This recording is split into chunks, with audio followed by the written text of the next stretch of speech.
So I have Myles Grennan here from is Camelēr Spice Company. Is that right? Yeah, it's Camelēr Spice Co. And Camelēr, if you want to know some useless information, means the driver of the camel that used to deliver spices and other thrift in times gone by. And dare I say, it's my business partner who came up with that name. Cool, excellent. So tell me about how the business came about. So basically, my background is actually aluminium, and I used to work for the world's largest aluminium company. And I basically left that company in February 2020. I was going to kind of toy with the idea of doing something else. And then my business partner pitched the idea to me about spice blends. I was actually just on LinkedIn looking for other jobs, but honestly, I guess I call it serendipity. I just kind of was not really interested in working for somebody else. And so I kind of made my mind up literally within 12 hours and said, yeah, let's do it. So, Wow. And then it was all during lockdown. So we used to go off to like the British Library, read Mintel reports, kind of just do a bit of research. And to be honest, you'd kind of think that arrogance tells me that it's harder than you would think it is. And you would probably think that there's nobody really doing spice blends or spices bar from Schwartz. The big guys, yeah. Yeah, or Bart's. Now, Schwartz are owned by McCormick in a parent company in the USA or Canadian, actually. And but really, when you do kind of a deep dive, you realize that actually there's probably like 30 companies in the UK alone, to be honest. And so I kind of went from working for the youngest commodity in the world to working for the oldest commodity in the world. So spice is around 4,000-year-old trading business, let's say. And yeah, Hallie had pitched the idea to me, and basically we just kind of worked our socks off from then. And we kind of, to be honest, first thing we kind of did was probably start a website, which for full transparency, neither of us were happy with. Sure. And we were that's not unusual. No, and to be honest, I don't know which of us is the most impatient, but I probably am actually. And we definitely both like things to look good and look right. And we had a vision, but I guess the execution didn't quite match the vision. And basically we ended up launching the website, and then we did farmers markets. So we did farmers markets for, honestly, basically up until last December, because they're your kind of focus group, and it's a way of bringing revenue into the business, and every single ounce of money that we've made has got reinvested in the business. So that can be everything from, we're now a B Corp company, so we're kind of one of the smallest B Corp companies, I would say, in the UK. We have our carbon emissions calculated by an independent company called My Emissions Limited. Hallie is part of, more Hallie obviously is a part of a organization called By Women Built. And all of these kind of things take some of your budget.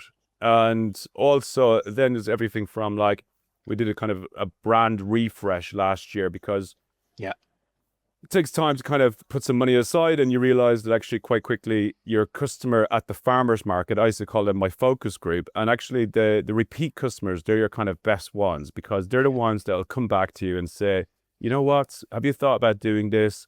And sometimes the answer is actually no, because we've done some research on this and we realize that actually it's not really economically viable. And then there's other ones that come in, you're like, actually, that's a pretty good idea. Yeah. Either way, feedback is good, right?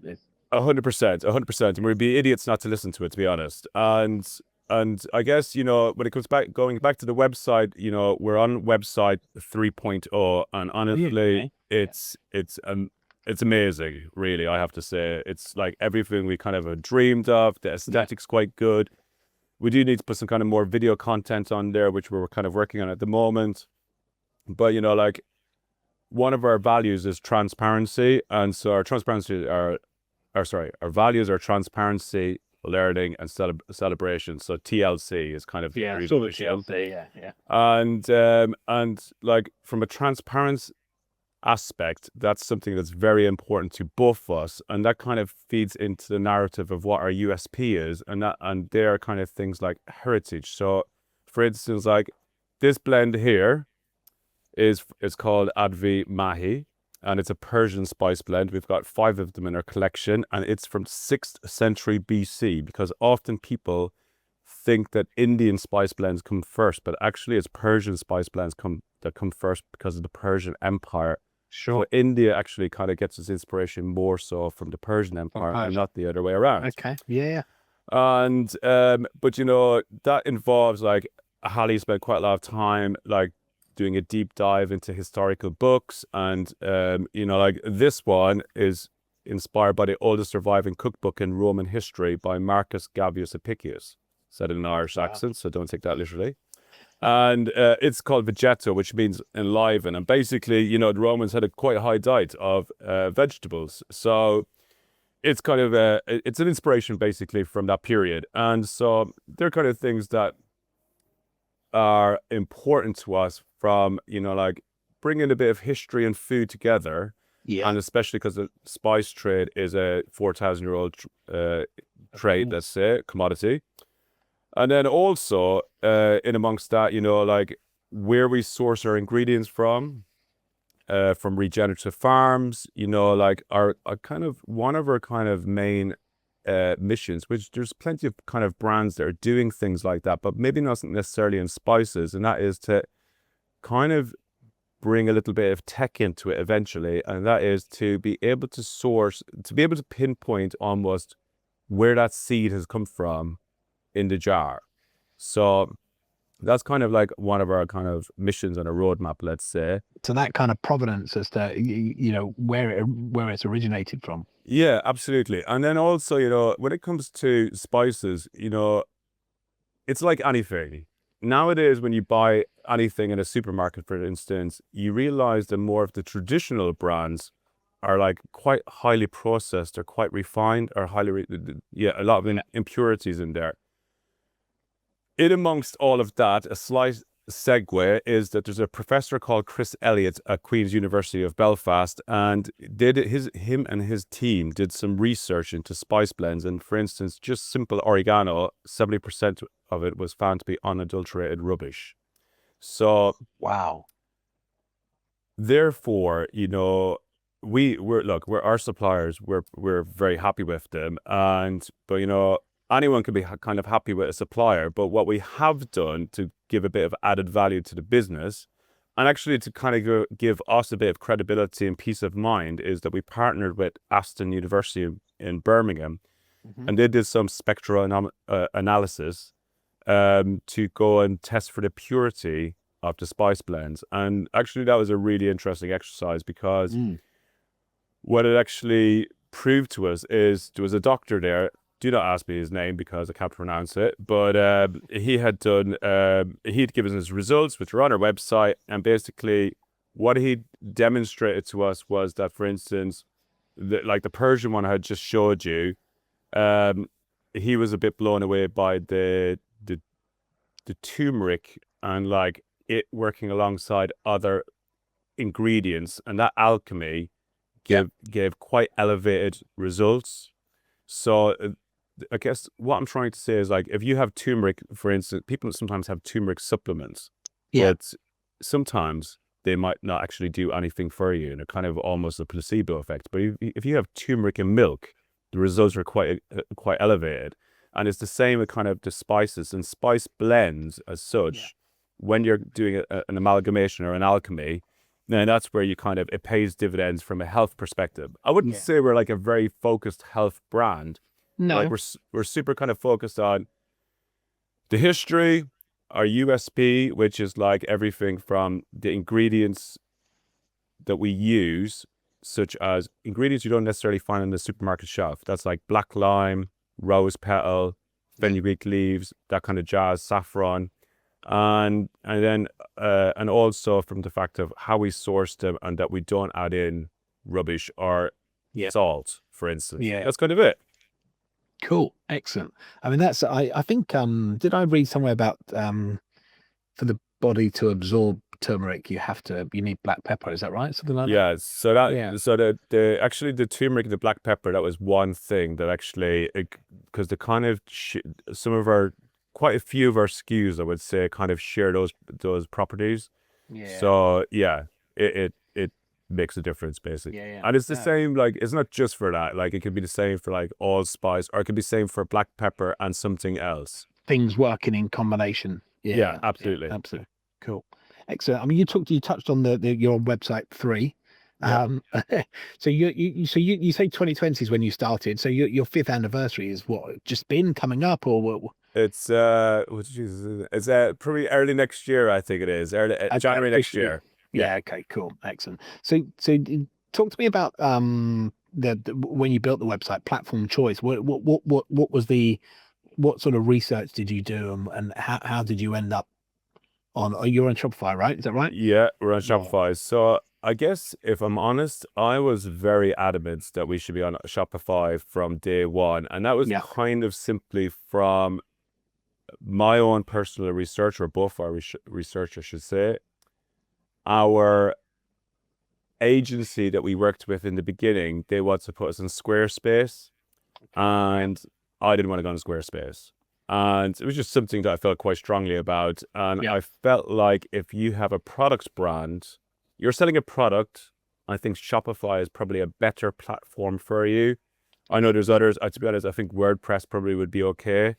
But Squarespace, I feel like, is probably a bit more lifestyle-y or service kind of provider in my mind. And Less of a therefore, transactional. I mean, they do ecom, but it's less of a transactional. yeah, and therefore I kind of just thought to myself, let's go on Shopify, I think. And that was so basically we were on Shopify from day one. But Yeah. what you kind of realize is that actually people, it's kind of difficult, I would say, to kind of go and get good people. And that's not necessarily negative to anybody we've worked with, but I think working in food can be quite a specialty. And working in food is completely different than working in fashion or working in fitness or something like this, or construction for that matter. And therefore, it's probably advantageous to work with somebody who actually has worked In food. in food. Absolutely. Yeah. And kind of like, look, it's like comparing spices to cereal. They're probably quite different, actually. Sure. Yeah, again. But, dare I say, at least there's kind of some synergies there. And I think, also it's about finding someone that actually understands your branding and understands what you're trying to achieve. And yeah, maybe sometimes that might be our own fault that we haven't kind of maybe communicated that very well. But actually, that's a very good point that I raised in my own head, because you know what? When we did start off, as much as we knew and we had a vision, you're also still learning yourself. And yeah, of course. Yeah. And that brings me back to think about when we were doing farmers markets, that when you are doing them, you kind of go out with this perception of who you think your customer is going to be. So I thought that we were going to be some super young kind of cool brand, and that the students are going to come and buy from us. And actually, students are not our demographic, really. Yeah, sure. And like, we're 5 years later, so those individuals that we spoke to 5 years ago that were students, actually, I think they would be interested now, because they have 5 years later. yeah, they have like they've probably maybe arguably got deeper pockets. They're on a salary, they probably are a little bit more conscious of what they're eating, or they're more curious about exploring kind of new flavors. And the spice industry is actually worth 558 million to the UK market. And Wow. And the UK is probably, it's in the top 4 in Europe geographically as to who use spices. I think Germany is probably number 1. Hungary is in there, and I can't remember who the 4th person is. And then, like, last year, we were featured in an article last August by Specialty Food magazine, and it's estimated that growth will rise by 5.2% by next year. And that's actually going to contradict what I said at the exact beginning, because it's millennials and Gen Z who are driving that growth, because they're the people who are interested in those new kind of flavors, health benefits perhaps, and yeah, just kind of experimenting in the kitchen. And I guess that's kind of where we come in, because we're giving you flavors that actually, I would argue, no one else is probably giving you those same blends out of 9-10 of our products, and we've got 12 in total. So we have made a little bit of a rod for our own back, because in theory we've got 12 times of education to do. Yeah, sure. Yeah. Excellent. So it's interesting. You created this business nearly like 5 years ago. You've got the brand. You've gone through different iterations of the website. What was the point that the pair of you sat there and thought, actually, we've really? I wouldn't say. I mean, obviously, it's continuing to evolve all the time, I'd imagine. But there has to have been a point of realization. So actually, we're really onto something here. And how early was that in your journey?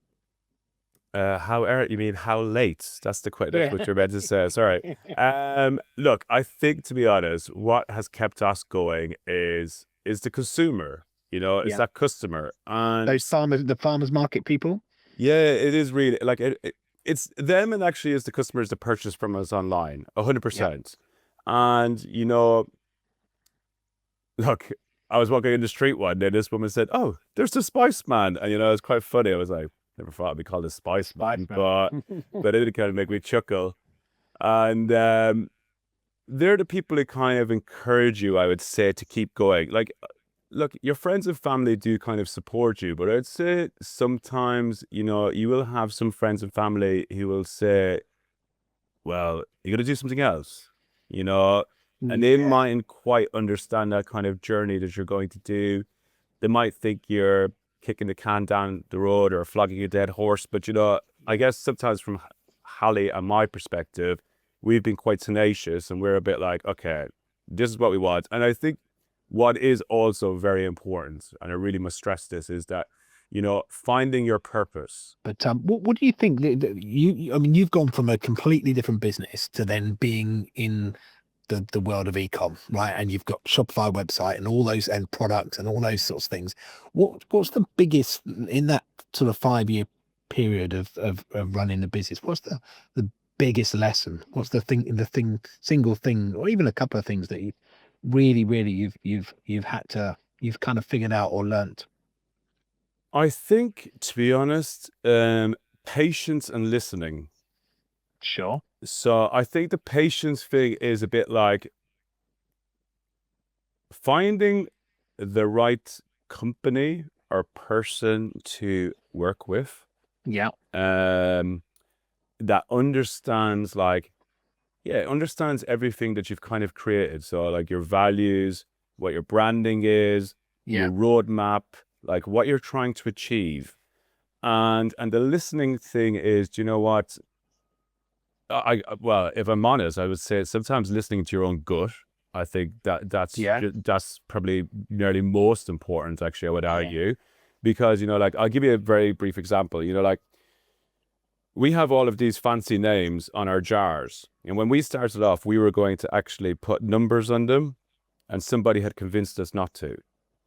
And they were like, why would you put numbers in a spice jar? It's a bit silly, or on a product or whatever. So I was speaking to a lady who, she's called Wendy. She's a ex-marketing director for Cadbury. She's got her own food product brand. And Hallie and I just said to her, just closing off the conversation, we were thinking about putting numbers in the jars when we rebranded. And she said, brilliant idea. Because she says, I'll tell you why. She said, if I'm at a dinner party, she goes, you've kind of got these fancy names. And she goes, but I would be a bit embarrassed to pronounce them. And, and like, as you know, when you kind of start off the conversation, you're like, is it Camelēr or Camelēr? And we're not precious about that. And actually, that's kind of, there's something quite cool about that, because it's a bit like Hyundai and Hyundai. It doesn't really matter kind of thing, as long as people kind of know what you are and what you're. They know what you mean. Exactly. And there's no malice there. No, we're not like kind of some purists. But the point is that, that actually has, that's paid a bit of a great dividend to us, because we are now listed in Harrods. So when a customer goes and buys our products in there, for instance, they realize that actually, oh, there must be some other numbers in the collection. Or if somebody gets a gift, they're like, these are quite good. Yes, good There point. must be some other numbers in the collection. And and the one thing is, we've had loads of people. Well, I personally have had quite a few people who've been like, why don't you just call it chicken seasoning? But the thing is, there's loads of brands out there call it chicken seasoning. Yeah, And yeah. look, as I said in the beginning, our USP, one of the most important things is about heritage. And Hallie's from the city of Riyadh in Saudi Arabia, and like her grandmother's recipe is one of our blends. It's called Baharat Gulf of Arabia. Well, we could have called it chicken seasoning, really, but the point is that then that kind of didn't really feed into the narrative of what we're trying to do, and the kind of authenticity of things. And I would therefore say, it's good to kind of listen to your gut and also listen to other people and ask those kind of questions. And yeah, I'm not sure if that's kind of answered your question, but I'm not sure I've even listened to myself. Very waffling. No, not at all. I think it's fascinating. I love. I mean, I'm I'm a massive foodie. And I was looking at your website earlier on. I haven't had. I've been absolutely maxed out today, and I haven't had lunch. And I clicked on one of the recipes and saw your roast chicken, and I'm sitting there. That's one of our most popular recipes, actually, as it turns out. But I think just one thing I will say is turkey, wasn't it? Not chicken. Yeah, one thing I will say is that when people ask me what kind of brands do you compare yourself to in the UK, I often say Farrow Ball, because I think they're quite a good, they're nothing to do with spices, obviously. No. But actually, I think there's quite similar synergies. Like they're kind of they're an aspirational brand. Yeah. They have got fancy names, like whether it's Trees is Green or all of these stupid names that I've flipping painted on my walls even when I couldn't afford to. But the point is that they also kind of have a story, and you're kind of buying into the brand and you're buying into that kind of story, the provenance, and you're kind of, it's making people curious, and I think that's a good thing. Yeah, I think so. But I think it's even more so with food. Yeah. Excellent. So talk to me a bit about you built the website, and you've been doing your farmers markets and those sorts of things. You're then looking to ultimately you're looking to grow, and a lot of what we do as an agency is about helping ecom businesses grow, and ultimately when you start a business you're looking to grow. And talk to me about some of the challenges you've had around kind of customer acquisition online and the conversion rates of websites, things like that. I think the customer acquisition, that just takes time. And I think, to be honest, well, definitely me anyways, I'm very much kind of, up to now, I would say we've kind of been very much focused on like organic growth.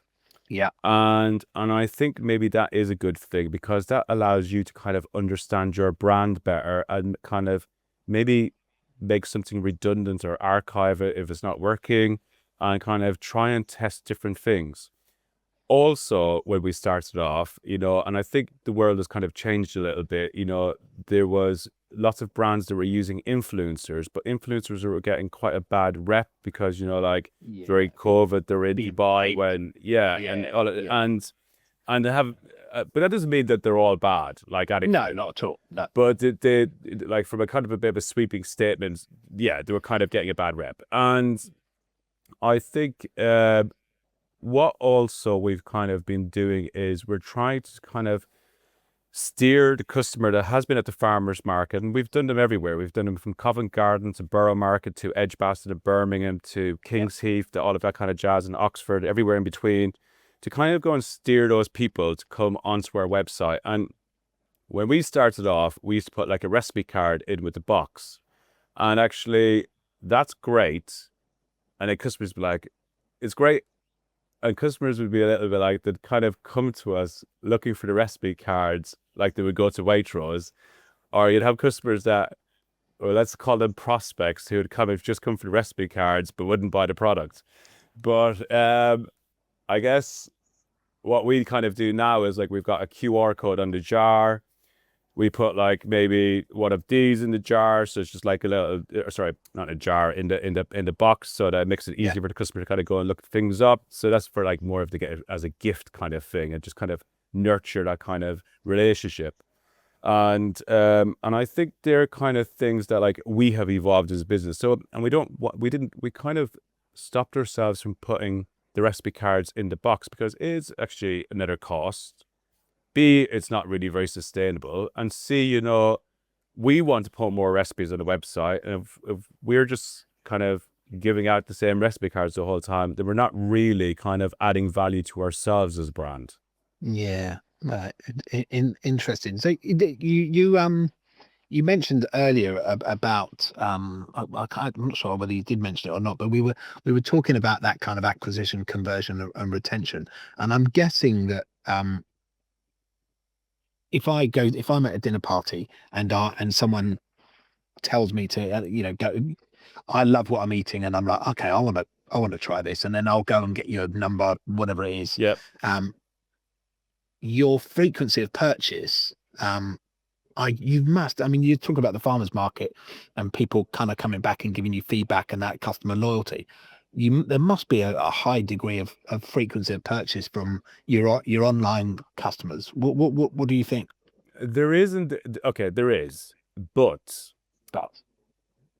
what and when you think about this, we're all like, there's a very famous kind of sketch of Michael McIntyre where, you know, he talks about the spice graveyard and like everybody's got the spice graveyard in their cupboard, and you know, I have that.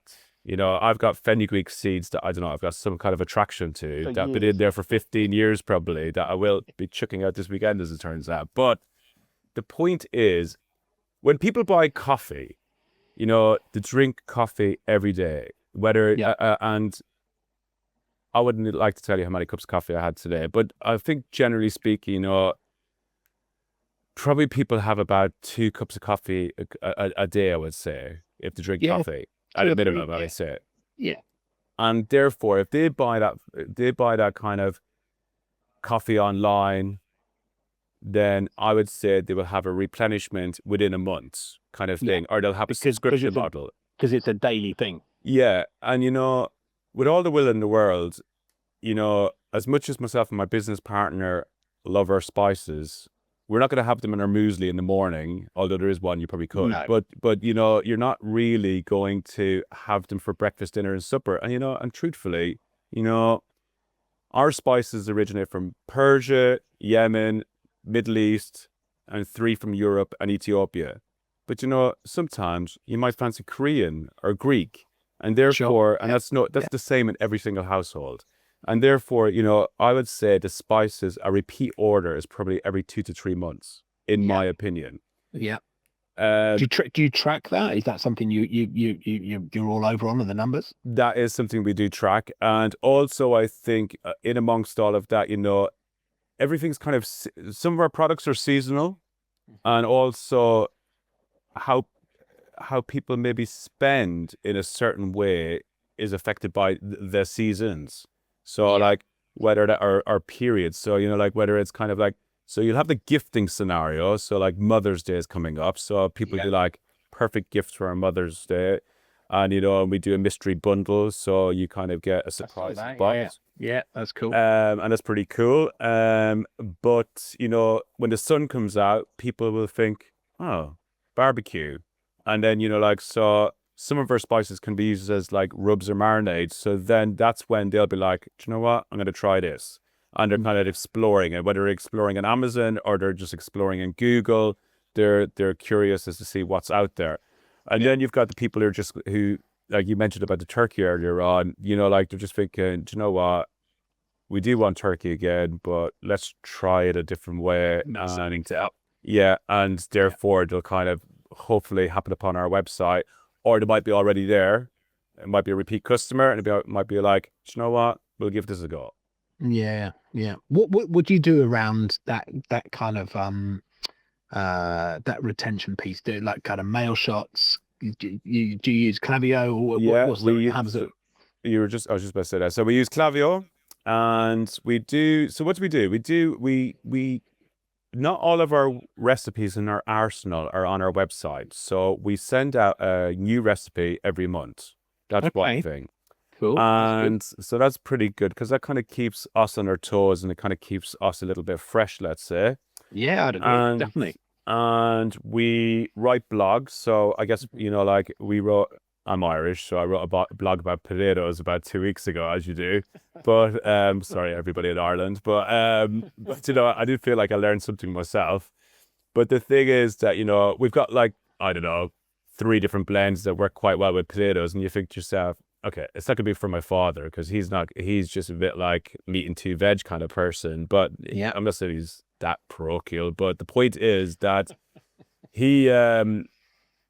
look, he's probably not really our target audience, but the point is that if it was my brothers, definitely like 2 or 3 of them, they'd be like, you know what, actually, that sounds kind of interesting. Let's give that a go. And of course, we might, like in Ireland, I can't believe I'm talking about this. In Ireland, we'd probably be talking like potatoes, like mashed potatoes or boiled potatoes. But, like at the end of the day, if you have roast potatoes or you have wedges or chips, I can talk so much about potatoes.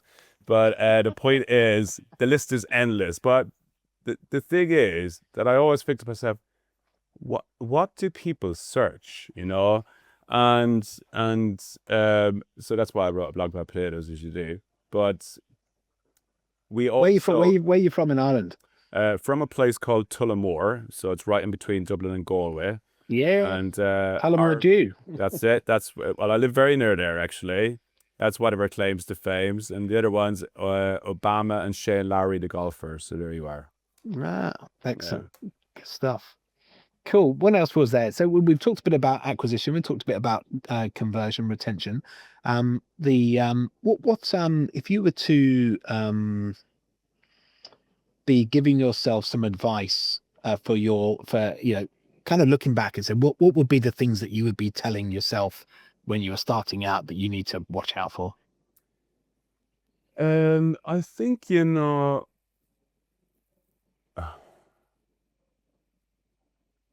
that's a very good question. Okay, well, I'll come to that in a second. I think if I was to give advice to anybody else, I'm good at that, but not really thinking about my own. Okay, so I would say that inventory is very important. When it comes to inventory, this was kind of instilled in me from my old corporate company that I was working for. Sure. Keep your inventory low, like all day long. I think you need to be really kind of frugal and you need to kind of hustle. And, and I think also when you start off now, if you start a business now in the last 5 years, it's actually quite hard. I really do think this because I think, you've got so many challenges. You've got a geopolitical landscape that's evolving the whole time where, tomorrow we might not be able to export to America. But at the moment, we've got American customers. Yeah. Number 2, people don't like talking about Brexit, but that really does have a real challenge because, I don't know, I went to go and ship something to Italy, for instance, and when I got to the post office here, we don't normally use the post office. We actually use a different courier service, let's say. But it was more of a convenience thing that I had to go to the post office and they had asked me for, I can't remember, but something like IOSS number. And I was like, what's an IOSS number? And actually they said, I don't know, but it's just something new. And, and you realize that there's all of these new challenges the whole time. And, if your business is in London or Birmingham or Bristol, if you want to get from A to B, like if you start a business, you're not going to be going out and buying a brand new Mercedes. You're probably going to be having a secondhand car, and then you've got a congestion charge on top of this, and the ULEZ charge on top of this, and you have to think about business rates and all of these kind of things, and it all kind of adds up quite quickly. And the other day I just noticed on television that they were talking about all of the things that are going to be going up in the UK, whether that's your council tax or whatever, your Wi-Fi, and you think to yourself, why is my Wi-Fi going up 6%? But then you kind of realize that actually it probably does affect them because if they have somebody on the road who's installing the fiber optic cables, that's costing them more money. The supply chain is kind of getting more expensive. So I think there are things that you really have to think about. I think if I was to look back and think, what would I do differently? I think look, communication's super important, whether that's with your business partner or with your suppliers. You know, like if you really don't understand something, you need to say, sorry, you need to I don't get it. explain to me in layman terms, you know? Yeah. And, you know, sometimes you can kind of be a bit guilty of not understanding or kind of thinking you understand, but you're not really listening to questions because you're so busy on a lead up to Christmas or that kind of thing, or a customer's asking you some like random question and you're like, you're answering it, but actually then you've answered and you're like, I haven't really answered the question at all, to be honest, of what they've asked me for. Yeah. But I think, you know, yeah, I think the communication's absolutely key. And I think look, if you're younger, I would argue that in one way, it probably is easier to start a business because you're a little bit more fearless. Sure. Yeah. And you don't have probably a mortgage. And, you know, you've kind of got like, you're like, well, what's the worst that could happen? Whereas if you're a little bit older, you do have the mortgage and you might have the kids and you might have the dog and all of that kind of jazz. You have responsibility. Yeah. Absolutely. And you know, nobody's going to be as stressed more than yourself because you're accountable to yourself and to those others who really kind of have invested in you, thinking, you know, give it a go. Like, if you really want to try this, try it. Yeah. And the thing is, you know, like, therefore, when you are older, you probably have got more fear, but you've also got more experience, haven't you? But you have got more experience, you do. And you know, like, I did mention the inventory thing, and like, I would say that's been amazing for me because I feel very strongly about that. Keep your inventory low. And also, you know, no offense, but, you know, like, if you're going to find an agency to work with, or I don't know, a website designer or whatever kind of thing, I think, you know, you need to shop around. You need to shop around. 100%, and it's like, at the end of the day, isn't that kind of why people now probably don't have so much loyalty in going to Tesco's for their shopping the whole week? That's quite often or not, I think in cities now, people are like, well, I'll pop into Marks and Spencer's and I'll get a little bit from Tesco's and I'll go to Lidl on the way home, kind of thing, or whatever.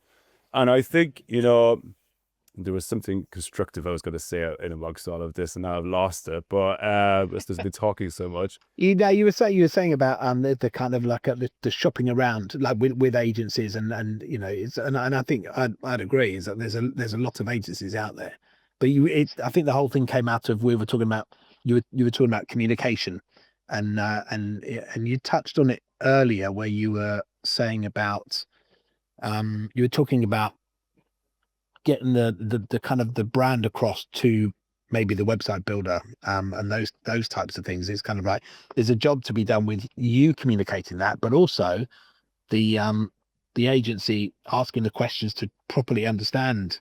Yeah, and you know, and look, and I think like, we have a brand Bible. We've kind of had that from day one, to be honest. So we're pretty kind of good in that aspect, and you know, and also that's unusual. That's unusual. And so that's actually kind of paid dividends to us, really, you know. Yeah.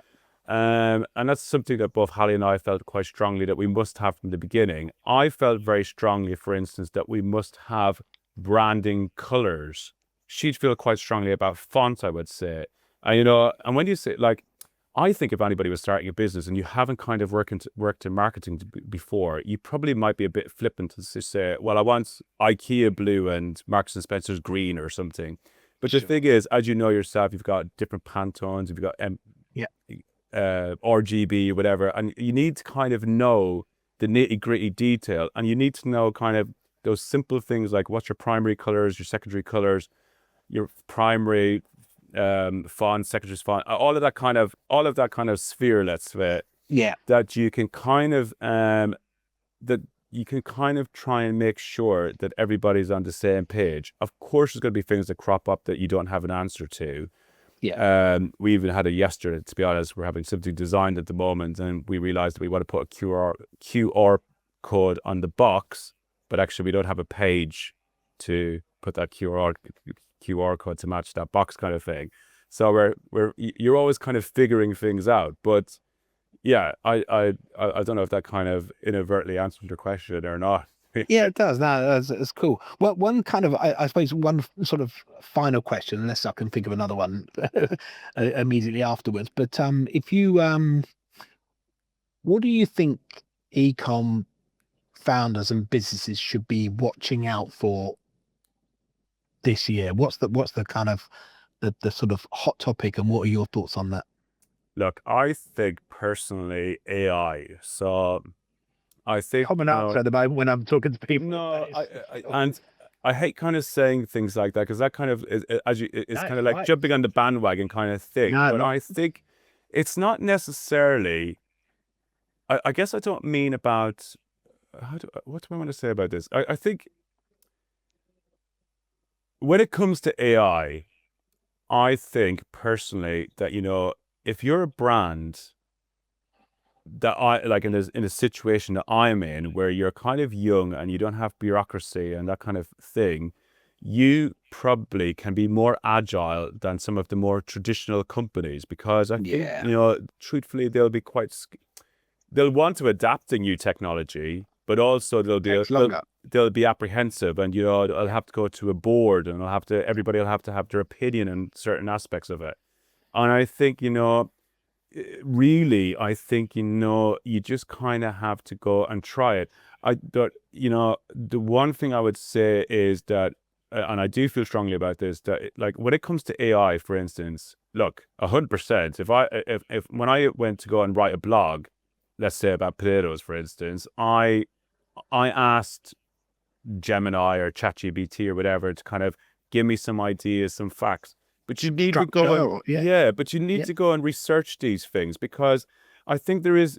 I know from first-hand experience. Like I was on a NatWest Business Accelerator program that there was people who were using AI and were just cut and paste information. But if you cut and paste information, then you're kind of losing the passion in what you're trying to get across as a brand, and also you're kind of losing credibility because it can.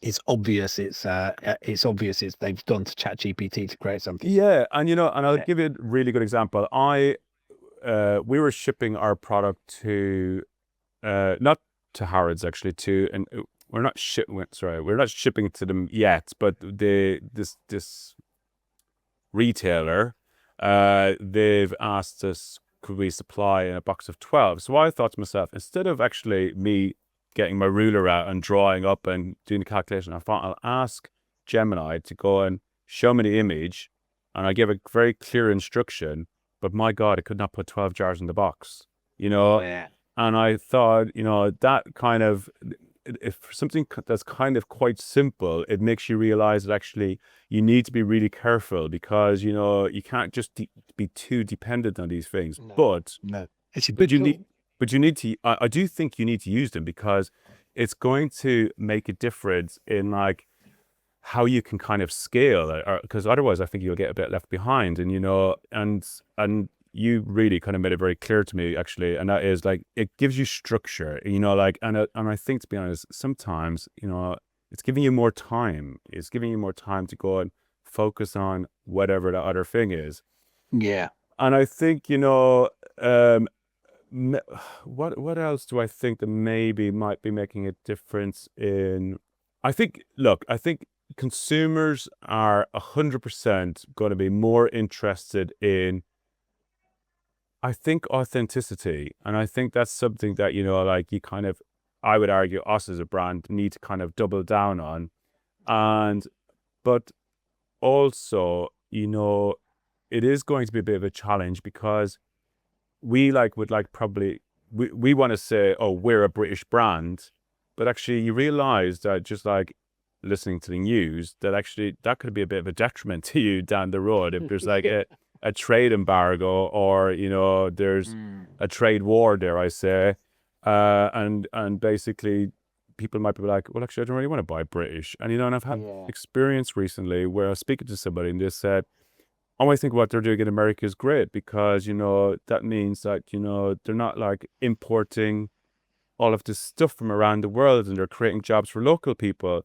And that made me think like, God, I hope not everybody's kind of got that mindset because that means that we won't be It's an interesting one. Yeah, it's an interesting one because you want to sell stuff to America, but you also want to be environmentally friendly and all those sorts of things. And it's And no, 100%. And and also, but as much as you want to sell to America, there's things that you want to buy from America. So loyalty goes both ways, and people buy from people, I always say. And I think they're kind of things that, it's not so black and white. Like at the end of the day, you mentioned Tullamore Dew whiskey. I know that they're huge exports to America, but in the same way so is Jack Daniels back into the UK. So it doesn't coming back the other way. Yeah, absolutely. Yeah. Excellent. That's Myles. It's been really, really good meeting you, and I really appreciate the time, and I appreciate the effort. Effort. God, honestly, sorry. I feel like I'm gonna throw. Honestly, I've got 3 laptops stacked up on top of each other here, like a collection of books, to be honest. So I'm gonna throw them all out the window in a second. It's been really good, and I really appreciate it. It's been great. It's been great meeting you, and yeah, thank you for coming on. No, thank you so much.